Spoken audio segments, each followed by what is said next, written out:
Okay, thank you for that introduction, Erin, and thank you for having me back. It's been, I believe, 4 years since my last trip home to the mothership, so to speak. Today I'm going to be talking about the first of a couple of papers on a new subject for me,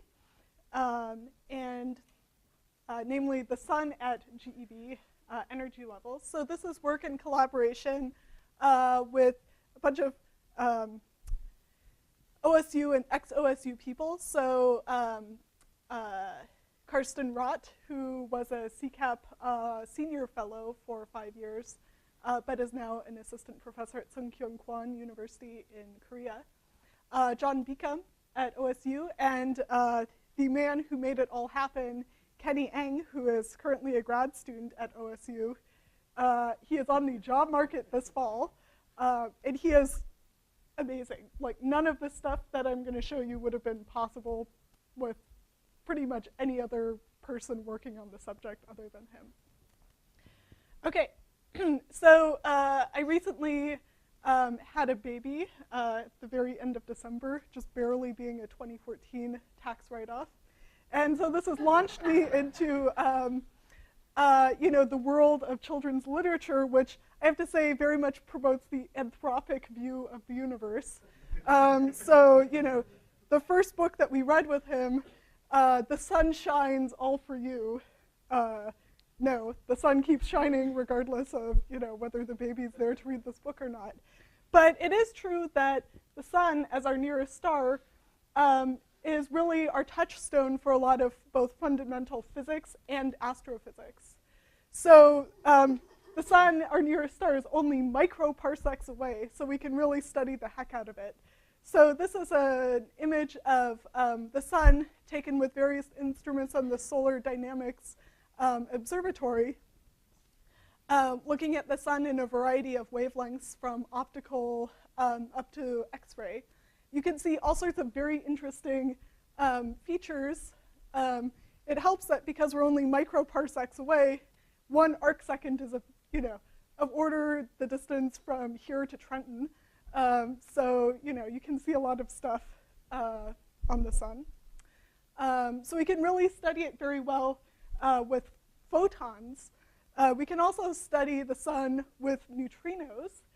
So this is an image of the sun from the Super Kamiokande neutrino experiment. So as opposed to this previous slide where we can resolve things on sort of like arcsecond scales, this image is sort of like 90 degrees on the side. So the resolution is not great. But yet, the sun is an extended source of neutrinos that we can see. And in fact, we can now actually measure neutrino energy spectra from the sun, which tells us very nicely that the sun works as we think it works. So that's a subject that hits fairly close to home here at IAS.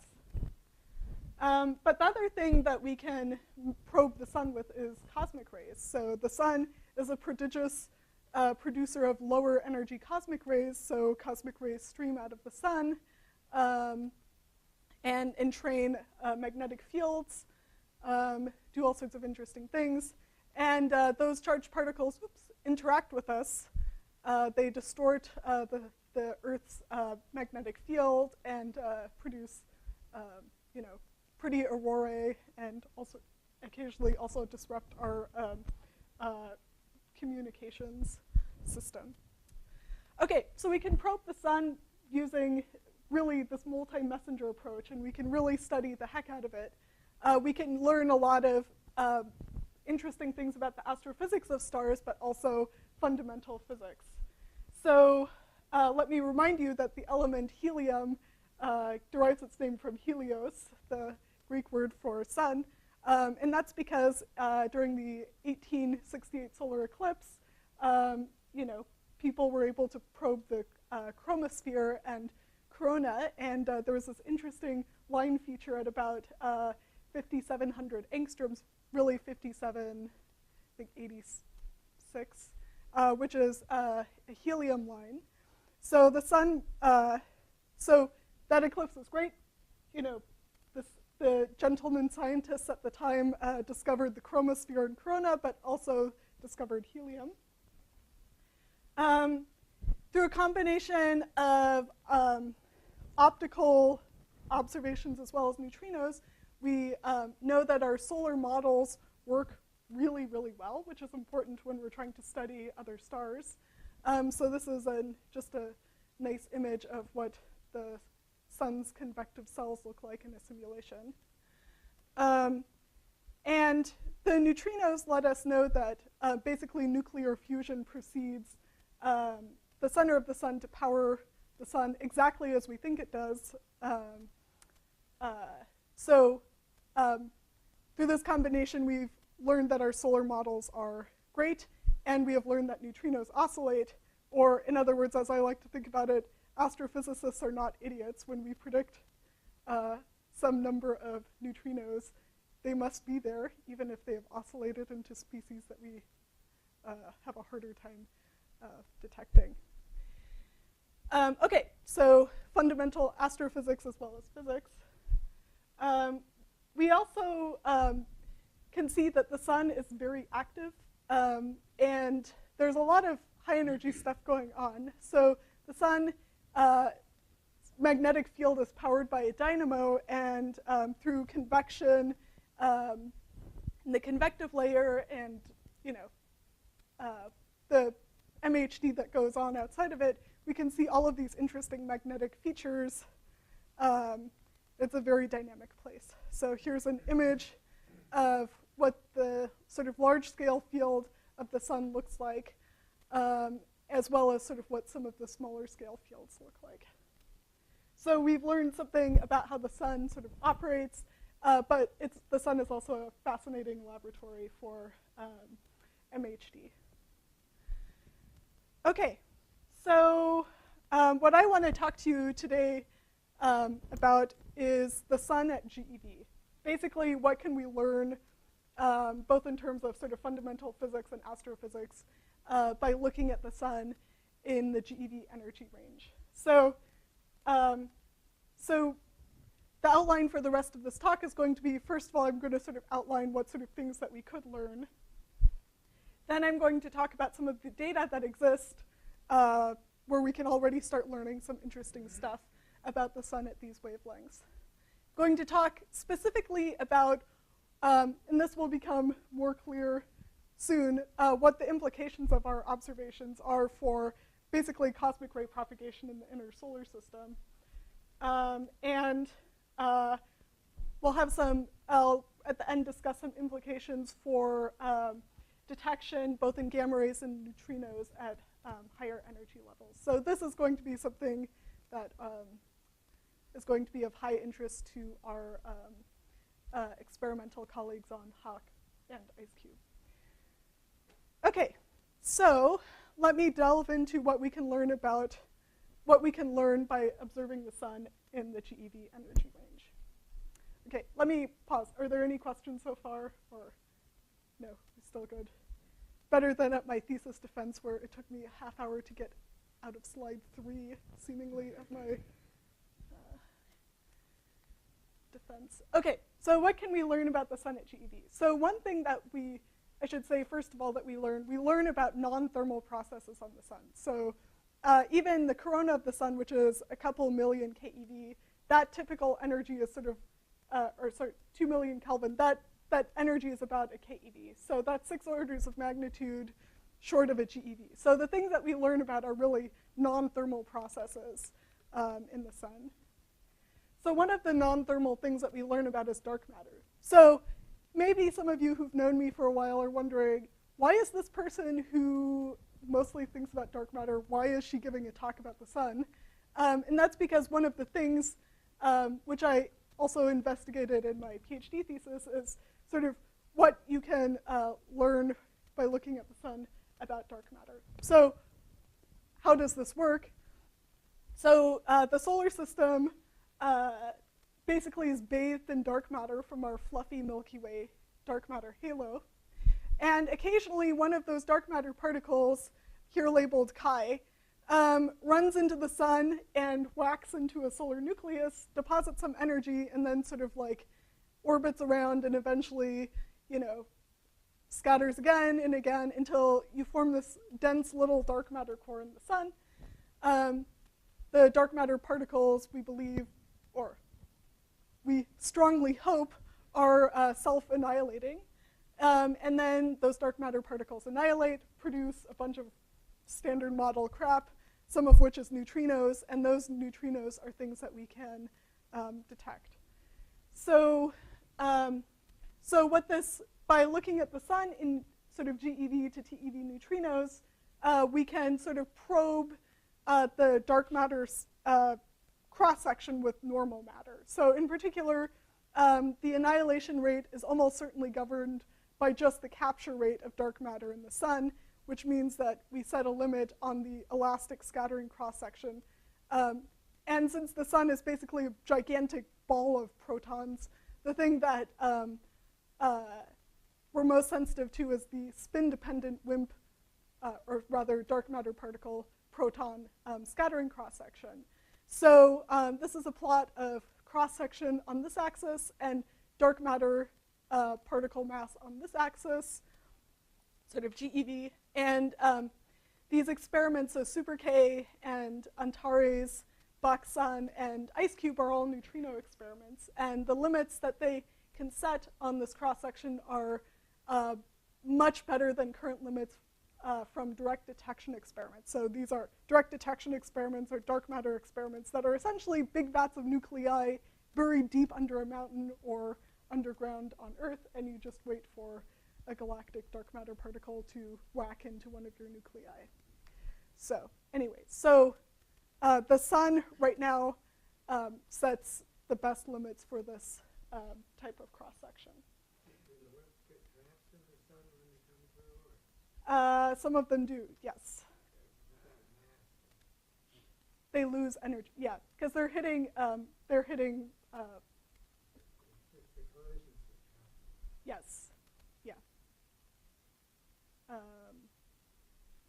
Okay, any more questions, or I saw another hint. You need some sort of specific model for how the WIMPs are captured by the sun and the rate at which that happens. Yes. And that must all be tied into the cross-section. Right, so what it depends on is the cross-section. You need the velocity distribution of particles. So, right, so it's much easier to capture something that's moving at 100 kilometers a second than 1,000 kilometers per second. Yeah, so those are the main inputs. You have the particle input as well as the astrophysical input. Yep. Most of the annihilation occurs well within the solar photosphere? Yes, yeah. So usually it's within the inner 0.05 solar radius. That it depends a little bit on the WIMP mass and whether it interacts more strongly with hydrogen or helium. But yeah, basically, yeah, it's really within the very inner part of the sun. Okay, so that's how I got sort of hooked onto what I'm going to be talking to you about later, the story of which I will tell in more detail. But basically, how I got sort of hooked on the sun is through its use as a dark matter experiment. There are also other cool things that you can learn about. So this is a fundamental physics application. Let me talk about an astrophysics application. So you can learn about solar flares. So the sun is very active, especially now we're in sort of the active phase of the solar cycle. And occasionally you see bright flashes of light from the sun. So these are sometimes associated with what are called coronal mass ejections. So in addition to this very bright flash of light, you also see bursts of charged particles run at us. And one interesting thing that you can do at GeV is you can learn something about the acceleration process of those charged particles. So this is the brightest flare observed by the Fermi LAT experiment. So Fermi is a space-based gamma ray experiment, which I'll be talking more length about later. But this is the sun, or sorry, this is how the sky looked the day before this flare, and this is how the sky looked the day of the flare. So, so the the sun was extremely bright in gamma rays, up to about 4 GeV. And the Fermi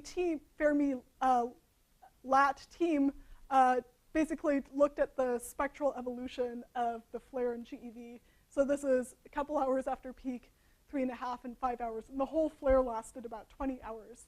What they found is that the spectrum here, the energy spectrum, looked really sort of pionic in origin, and it lasted a super long time. So they posited that these charged particles are sort of continuously accelerated in the corona of the sun, and then they whack into the solar atmosphere, shower, and produce a lot of pions, and then we see this nice pion bump in the spectrum.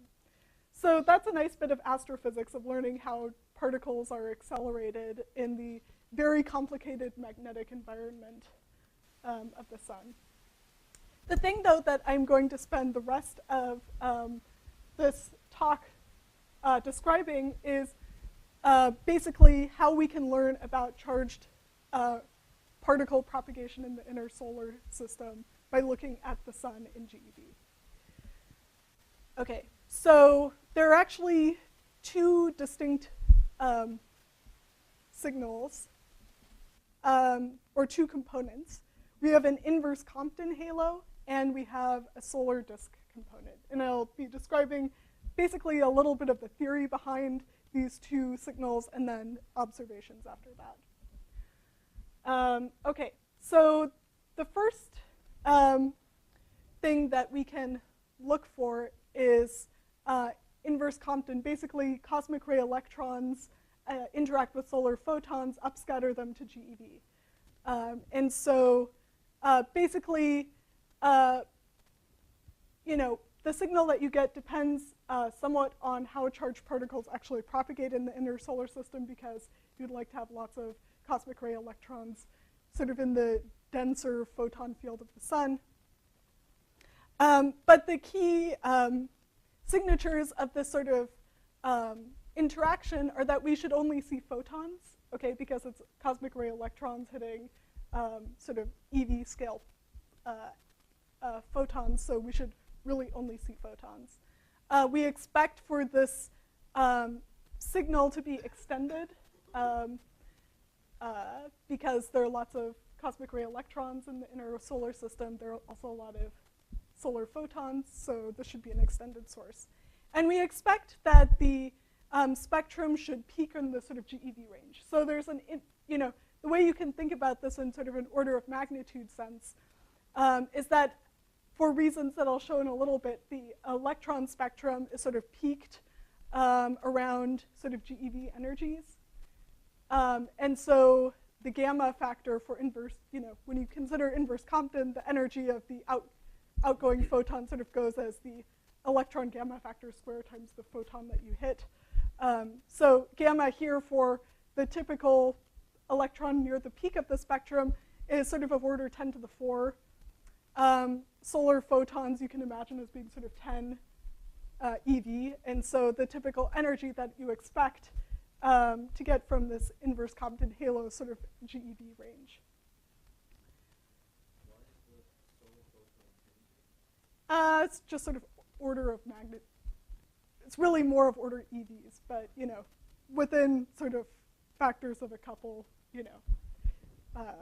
gamma is also probably more like a couple thousand instead of, anyways, order of magnitude, we're sort of sitting in GeV range. Okay, so the second component that you can get from cosmic ray interactions with the sun is in the solar disk. So basically the story here, the simple story, is that cosmic ray hadrons, namely, or mostly protons, come in and they whack into solar nuclei and they shower. So if the proton energy is super high, then if you hit sort of the main body of the sun, then the whole shower propagates into the center of the sun and you never see gamma rays. But you can see neutrinos because you produce these pion showers and you get neutral pions as well as charged pions. So the charged pions decay to neutrinos So you do get neutrinos out. If the cosmic ray hits sort of in the limb of the sun, then you can get some gammas out as well as neutrinos, as long as the column you're looking at is sufficiently thin. And I'll be talking about this more later. At lower energies, though, the cosmic rays interact significantly with the interplanetary magnetic fields as well as the solar magnetic field, sort of from the photosphere up through the corona. And so those particles dance around and sometimes get sent back outward through the sun. They plunge down a flux tube and get bounced back. And then you can get some gammas from that. And you always get neutrinos. All right, so let me walk you through again how this works. Step one is you have cosmic ray hadrons, again, mostly protons, sort of interacting with the plasma filling the inner solar system, mostly for the energies that we care about. What's going on is that those cosmic rays are sort of spiraling around the mean large-scale field in the inner solar system, but they also scatter off of magnetic irregularities, giving you sort of a diffusion.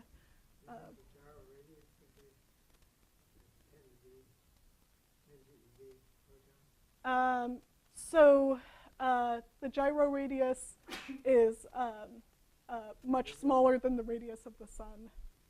Yeah. Okay. And so we know that there has to be some significant diffusion of cosmic rays in the inner solar system because if you look at the energy spectrum of protons sort of at the Earth's position, that energy spectrum actually changes with the solar cycle. So the sun was very quiet in sort of 2008, 2009, which is where the proton spectrum at Earth sort of peaked.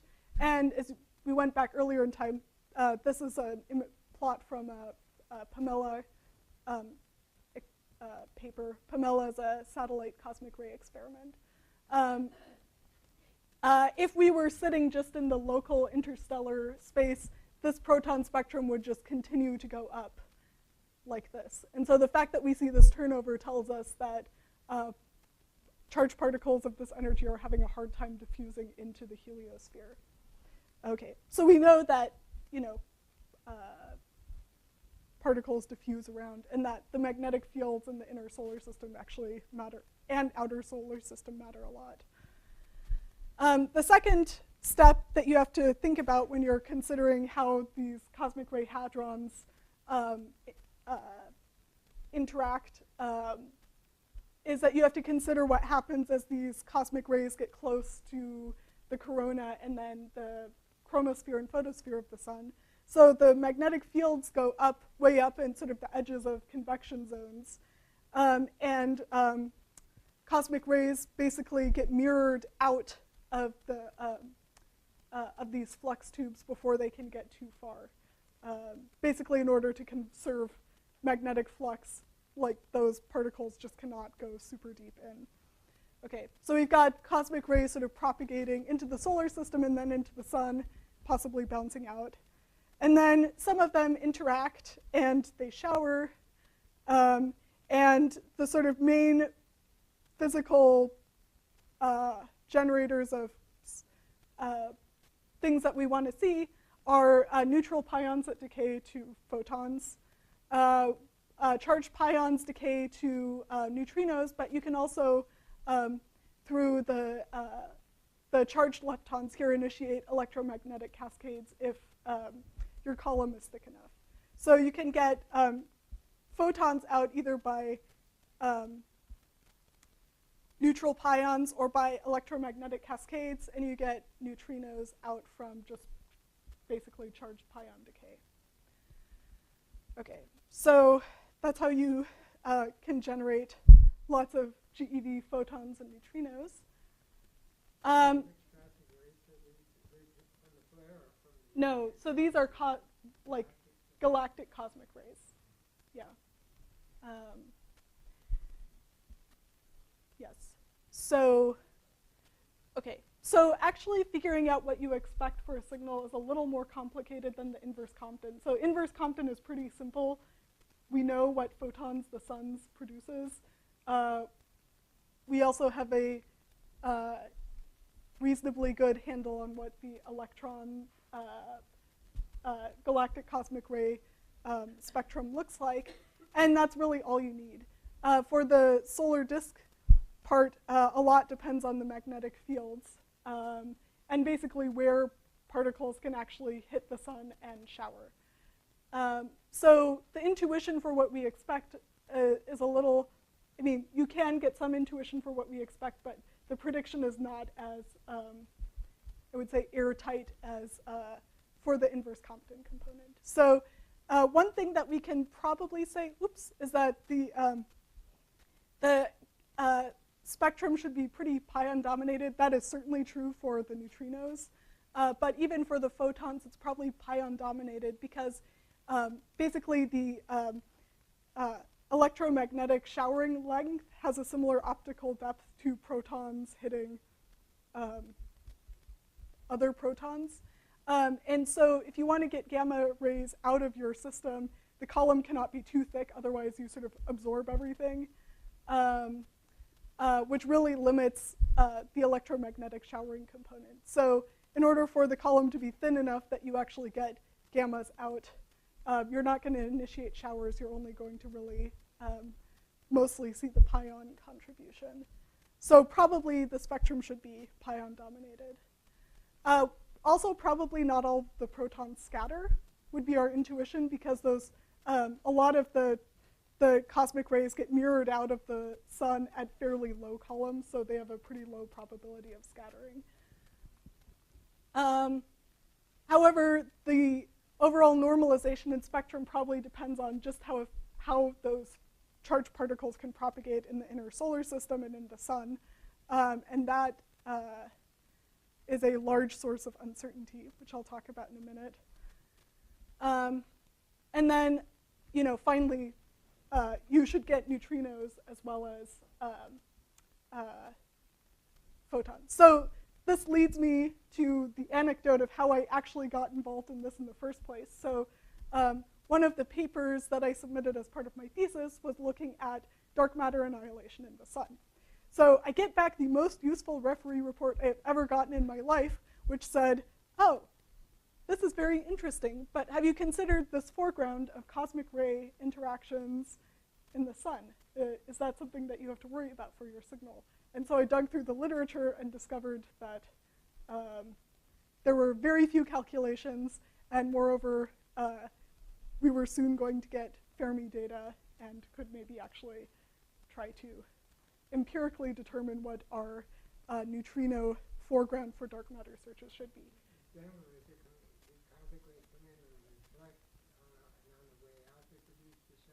Yes, or if they're on their way in and the charged particles in the shower can be deflected up, can be mirrored out as well.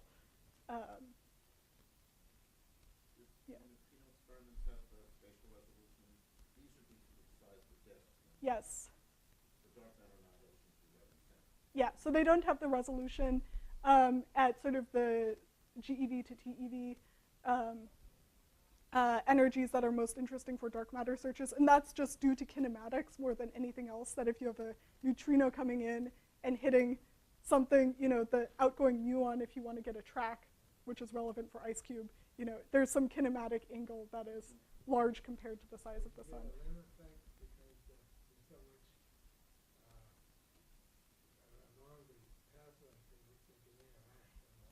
Yeah, so I'll talk a little bit about the limb in a bit.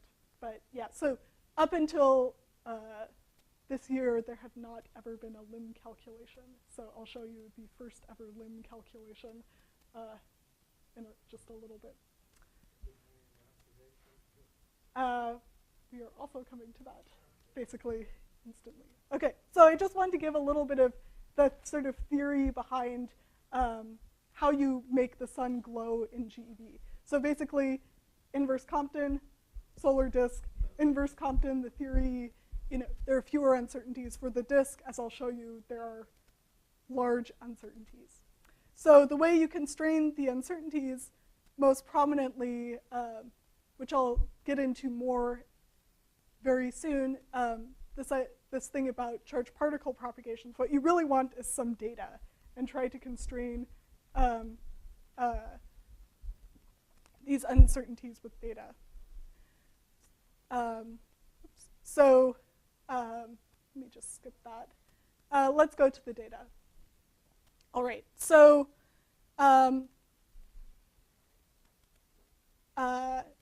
okay, so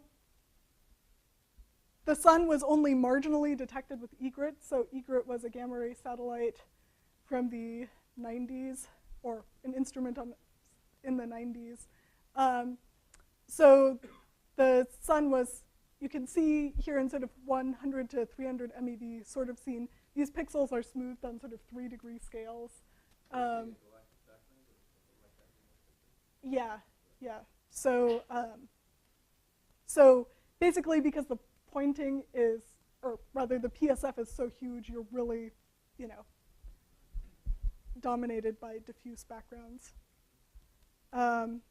And a lot of things that we now know are point sources would then, in the egret era, have been contributing to the diffuse background. What's the scale of the images? They're about, I guess, sorry, the pixels aren't smooth to 3 degrees, but this whole image is about 5 degrees on the side. So, but still you can tell by the scale of the features that the PSF is not wonderful here. Okay, so we have a marginal detection of the sun in GeV photons with egret, but in the Fermi era, even just basically within days, they were able to see the sun. So this is an image of the sun in photons above 300 MeV from the Fermi-LAT collaboration's 18-month paper. So this is from 2011. This is a nice image of the LAT up here, the Fermi satellite, and it's still running. It should be running at least through 2016. They're going up for senior review again, and they hope to be extended to a 10-year mission. So Fermi is it's chugging along, doing great science, and has now seen the sun. Even at this time, they were claiming that they had detected the sun to like 40 sigma or something. So, the sun is there, the quiet sun. Oh, yes, sorry. That is an important point. So this is what, the way we estimate, the way the Fermi team estimated and the way we in our analysis estimate the background is basically by having a lot of fake suns. So we put a bunch of fake suns along the ecliptic, but at different phases from our real sun, and basically perform the same analysis on the fake sun as we do on the real sun, right, to estimate the backgrounds.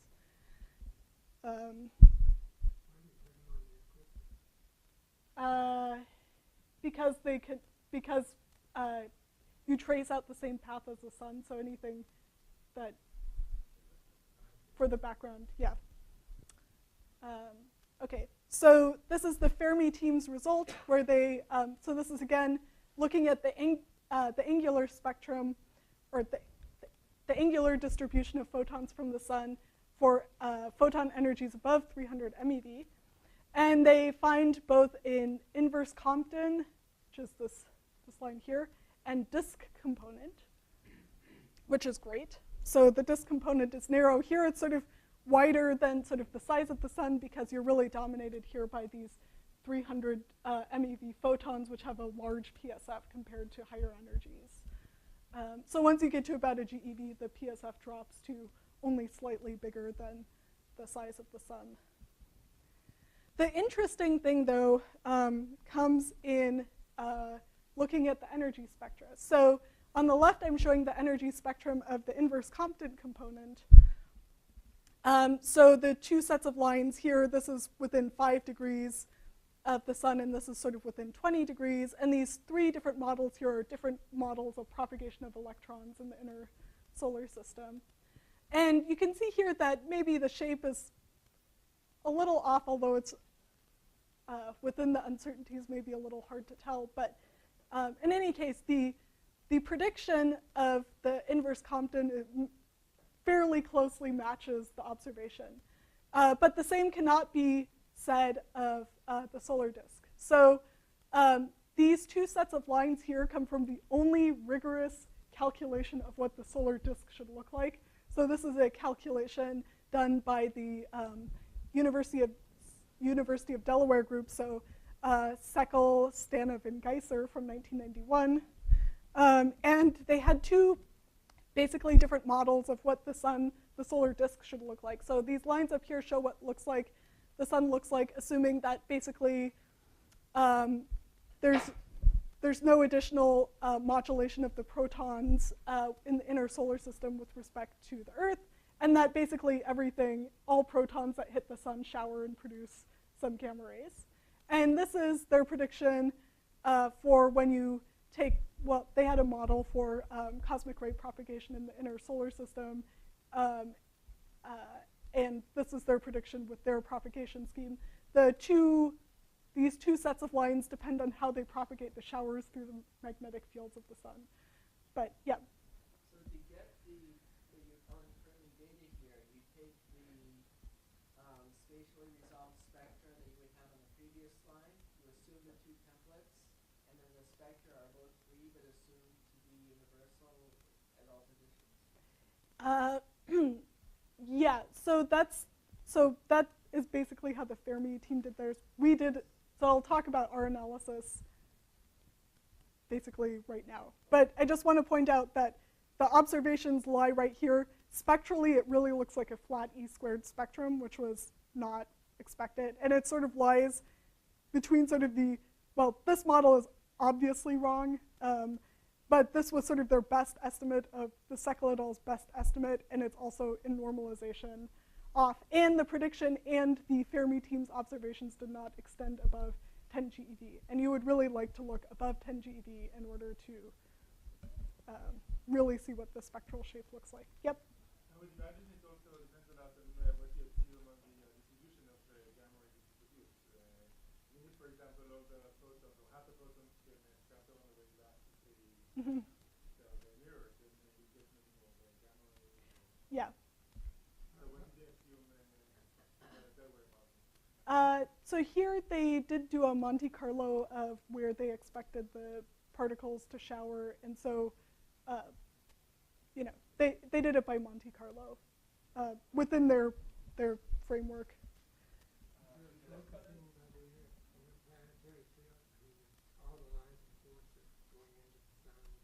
Yeah.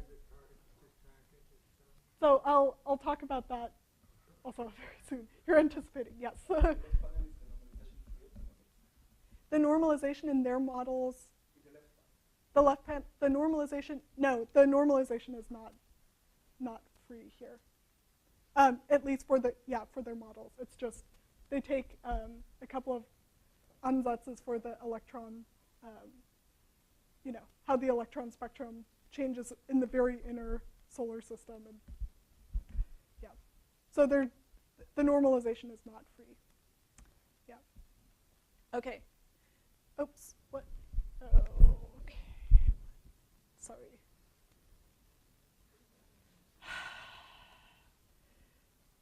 Believe it or not, this is actually the first time PowerPoint has totally up and died on me during a talk. Okay.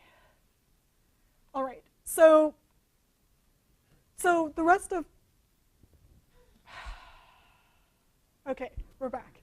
All right. So the rest of what I want to talk about is really the solar disk, because that's the thing that now the one calculation does not match the observation.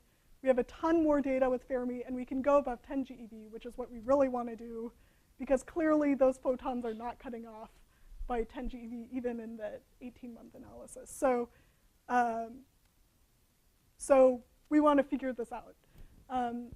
And that also has implications for the neutrinos, which is what, honestly, John Beacom, Kenny Eng, and Karsten Roth, who is part of the IceCube collaboration. I think he's the dark matter lead on the IceCube collaboration. That's what we really care about. So we're trying to figure out what's going on in the gamma rays because we really want to have a good prediction for what IceCube should be seeing in neutrinos. Okay, so we took it upon ourselves to download all of the public Fermi data and look for the sun. So what I showed you before only went up to 10 GeV. This is Kenny's map of the sun above 10 GeV. So there are,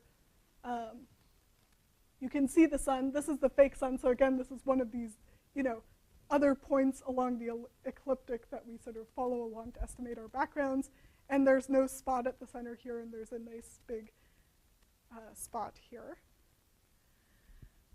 So what we did to look for the solar disk in this data is we cut up the photons into different energy bins. We also, based on the fake sun, had an estimate for the diffuse background, although in our fits for the size of the disk emission, we let the diffuse background float a little bit within the uncertainty based on our fake sun analysis. Kenny had a model for the inverse Compton where he let the normalization float, but assumed that the angular distribution was basically 1 over the angle away from the sun, which is what you expect, but let the normalization float. And then he had only allowed a disk component to live within this inner bin. And so he split it up into angular bins of sort of 1.5 degrees width, and we only looked above 1 GeV, where the PSF of Fermi lies within this sort of 1.5 degree bin. I'm not quite sure why you allow yourself the freedom to correct the normalization of that scattered component, or green component there. So we could fix it, but it's nice to see what it looks like free because then we can essentially get the inverse Compton spectrum. I mean, empirically estimated and not just fixed by a theoretical model. As I showed before with the Fermi team's analysis, the shape of that spectrum is not exactly where the theory curve lies. So we just thought the most conservative thing to do is let that float as well. So this is what the fit looks like in sort of this 1 to 10 GeV bin. Yes, the inverse Compton does. And then the solar disk only appears in the inner bin.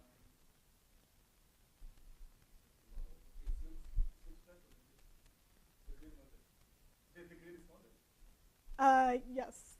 So let's say 4 degrees, it's like 2 point something, and 8 degrees, it's 2 point something.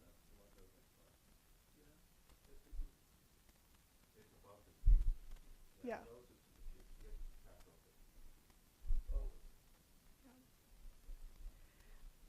Okay, so we also then can go up to, this is sort of the 10 to 100 GeV bin. So for the spectrum that I'm going to show you, we bin it up more finely in energy than this, but this is just so that we have enough photons that you can see. We actually detect a few photons above 100 GeV. I think the most energetic photon is about 300 GeV, but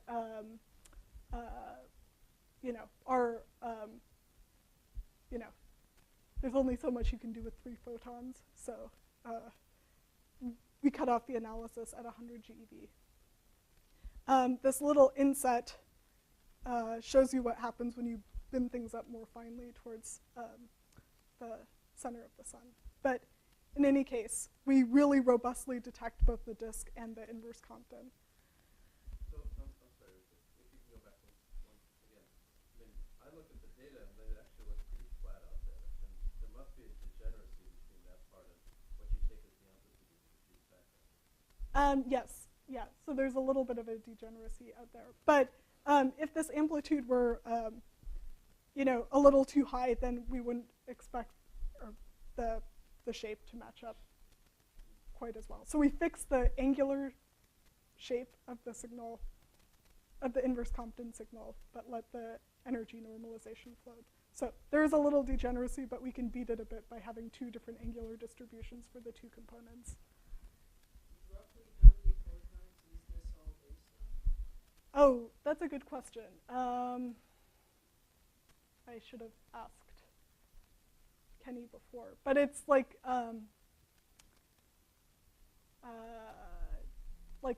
tens of thousands of photons. I mean, not in this energy bin. There are fewer in this. There are more like hundreds, maybe to up to 1,000, maybe in this bin, but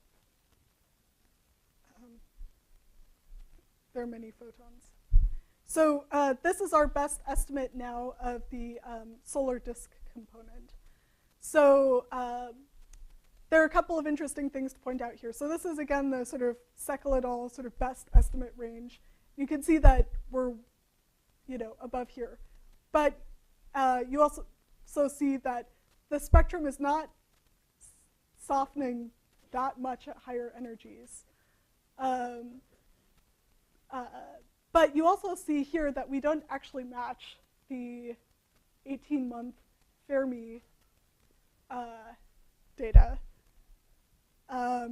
So what's going on here? Why are we not matching the 18-month Fermi result when we've got 6 years of data that we're looking at here? And why did you stop at GeV? GeV, just because the PSF gets, we would have had to do a more complicated analysis. We just wanted to do something simple, and we cared most about high energies. So that's why we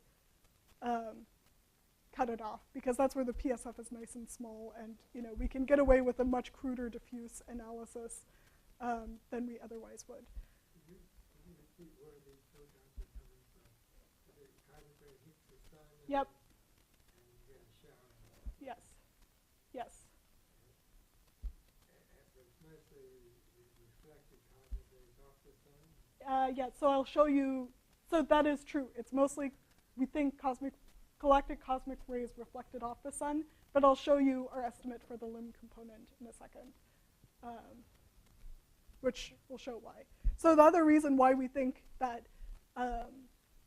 this comes from the disk has to do with this observation right here, that our 6-year result lies actually significantly below the Fermi 1.5-year result. So this is not that we've screwed something up. There's actually something really interesting going on here.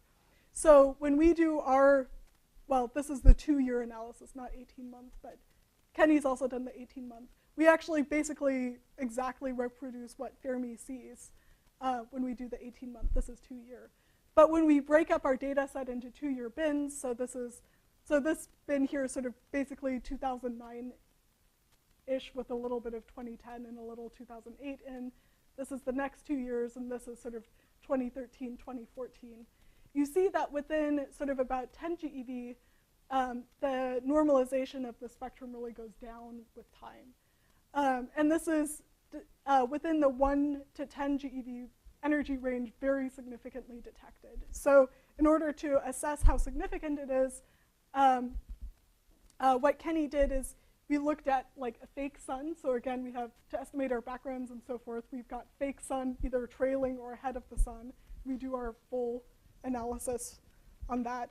We also looked at the Vela pulsar, which is the brightest gamma ray point source in the sky. And we also looked sort of in the wings of our real sun ROI.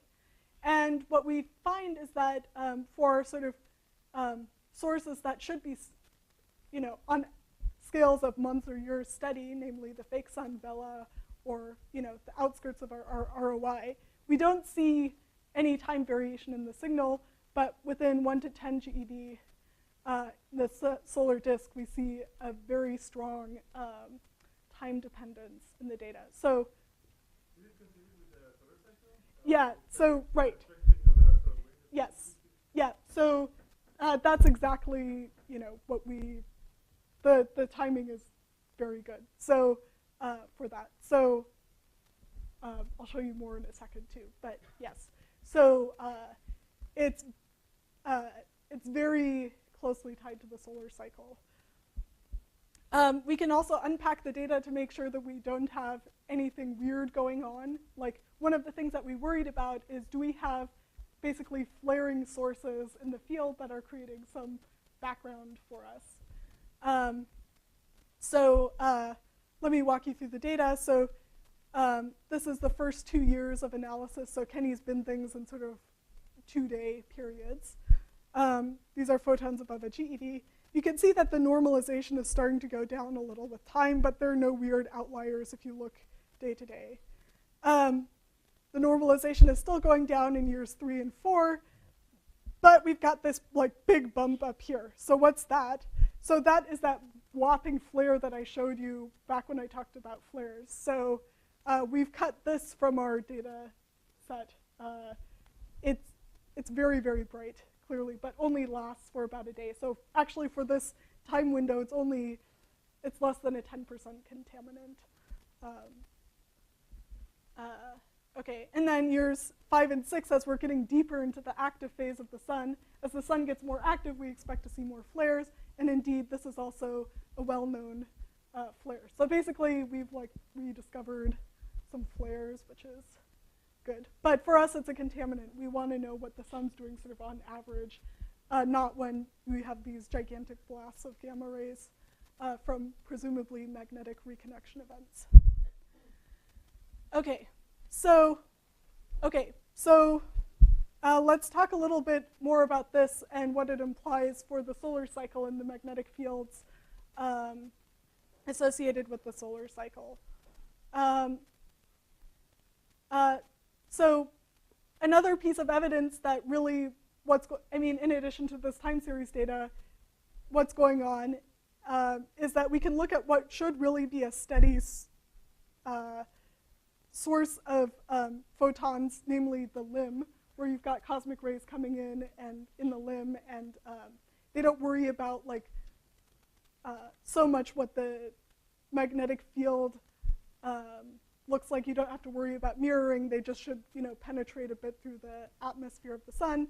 That limb, this more steady source, is really low compared to our data, which is another piece of evidence that what we're really seeing is cosmic rays, hitting the solar disk and being reflected out.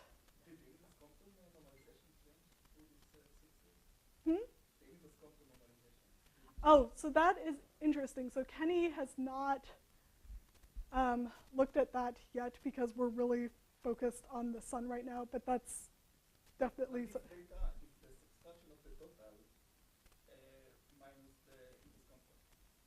yeah.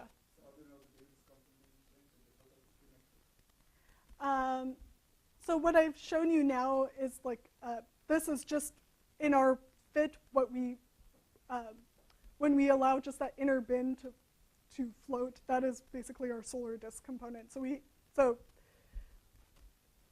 we have not looked at the variation in the inverse Compton. We've just looked at what the fit in our time slices and energy bins. Would you expect it to Yes. Yes. You've seen the cosmic rays coming towards you, Yes. not reflecting, it's just getting... Yeah. Yeah. Why? Because the electrons, so I could maybe get into it more later. I expect it to change a little bit, but not as much as the disk. And the reason we expect it to change a little bit is the cosmic ray electrons get modulated by the magnetic fields in the inner solar system just as the protons do. However, when we're looking for through the inverse Compton halo, a lot of the signal comes from sort of 1 to 2 AU, where the modulation is not as strong as we think has to happen in order for the solar disk to look okay. So we expect to see some variation, but not as strong. Yeah.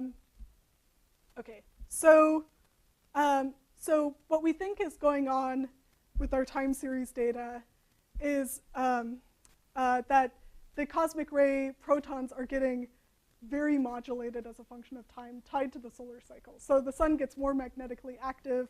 It prevents more cosmic rays from getting close to the sun. And it happens at actually a really interesting energy point. So a 10 GeV photon from essentially pions has to come from probably something like of order 100 GeV proton. Okay, so that's an interesting energy scale to have in mind. So when we look at galactic cosmic rays at the Earth, we see strong variation with the solar cycle. So this is a nice picture of the corona of the sun taken with the Yoko experiment. And when the sun is very active, namely in the early days of the Pamela mission, we saw a decrement in the protons at the Earth compared to what we expect the local interstellar spectrum to look like. But we see this turnover sort of at GeV energies. Okay, so at Earth, the heliosphere is really affecting things below about a GeV. But what we're seeing in order to give the time-varying signal that we see up to 10 GeV with the solar disk, we really have to be modulating 100 GeV protons, which is way out here. Are you talking about modulation at the sun? Yes. Yeah. You can estimate that? Yeah, so what we've shown empirically is that there has to be some very significant modulation. And our next step is to try to figure out if we can actually reproduce that with more theoretical calculations. So one additional bit of supporting evidence that what we're seeing is really very severe modulation of the proton spectrum near the sun, and that's what's causing the solar disk component to change, comes from observations of protons, cosmic ray proton anisotropies with the Tibet air shower array. So the Tibet air shower array published a recent paper in which they looked at protons coming from the direction of the sun, sort of at 100-ish GeV to 100 TeV energies. Are the cosmic rays isotropic at the sun? Probably not isotropic because a lot of them get, some get absorbed and they also get deflected. But what we see here actually with the Tibet air shower array, so the more orange it gets means that you see a deeper decrement in protons coming from the direction of the sun. What you see is that when the sun is quiet, you see a much bigger, essentially, shadow of the sun, basically from protons, whacking into the sun from behind, than you do when the sun is very active, so around here. And so the hypothesis is that when the sun is very active, the magnetic field structure of the corona is much more complicated, the fields are a lot stronger, and you end up basically scrambling up the cosmic rays. Whereas when the sun is quiet, the magnetic fields aren't as strong, they aren't as crazy, and you're not basically scrambling them up. So the cosmic ray protons have a much straighter trajectory than they do when the sun is active. So what this group did is they actually basically did proton orbit simulations with a couple of different coronal field models, and they were able to reasonably explain their decrement as a function of solar cycle with this magnetic field model in the very inner heliosphere. So that is very interesting, and so that's something that we're following up now with theoretical calculations. We're taking these same models and propagating protons through these fields. Okay, so let me just talk about implications for observation. So we've now observed the sun in GeV with Fermi, but there are a number of really exciting experiments coming up. So HAWK is this air shower array in Mexico, and they've started publishing their first results. They are very excited because, obviously you have to extrapolate basically an order of magnitude here. So I should say the difference in these points here, the blue points up here are just our solar disk measurement, or sorry, I got that wrong. So the shaded region is our solar disk measurement. The blue points here show all the photons, including inverse Compton, coming within 1.5 degrees of the sun. And so, if you just draw a line through our points here, it suggests that maybe the sun could be a nice source for Hawk. And certainly for Lhasa, which is this very ambitious Chinese air shower array experiment proposed for Yunnan province in China.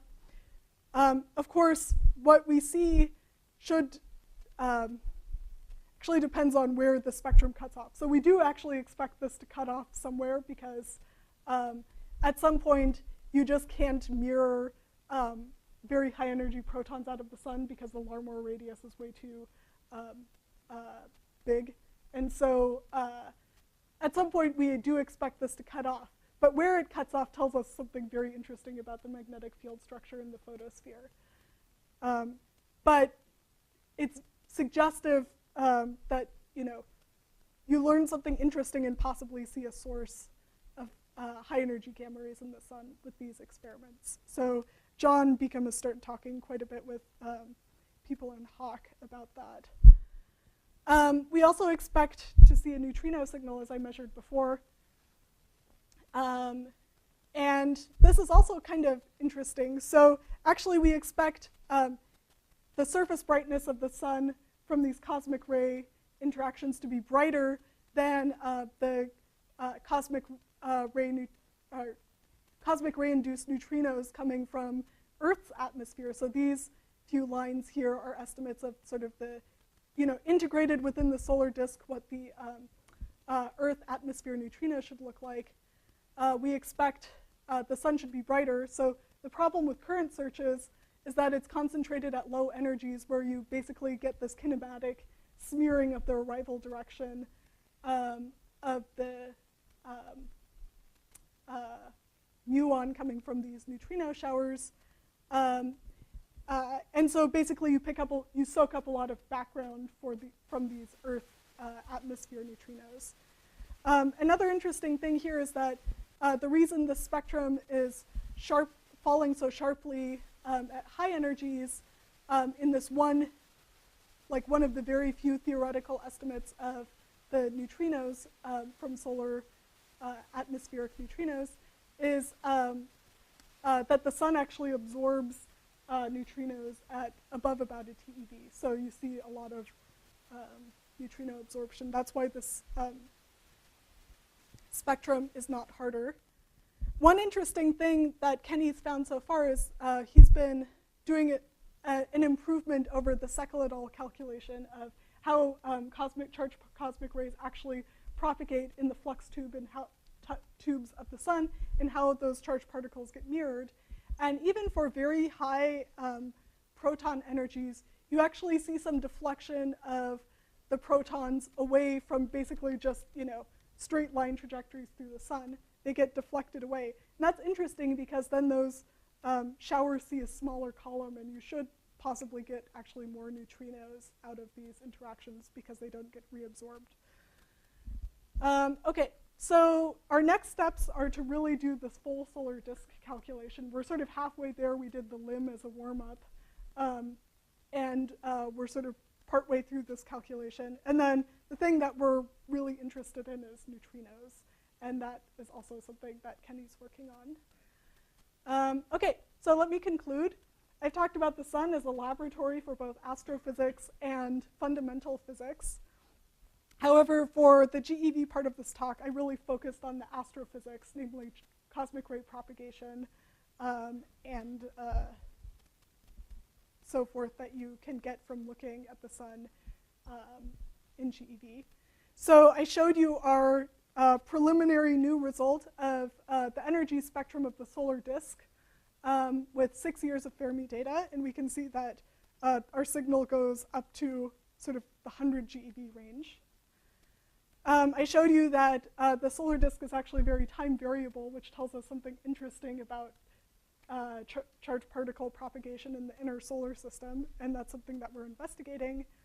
And I also suggested that the sun is going to be is potentially a very interesting target for air shower arrays, also for neutrino observatories, but it really depends on where the spectrum cuts off, and that should actually tell us something interesting about the magnetic fields and structure of flux tubes in the atmosphere of the sun.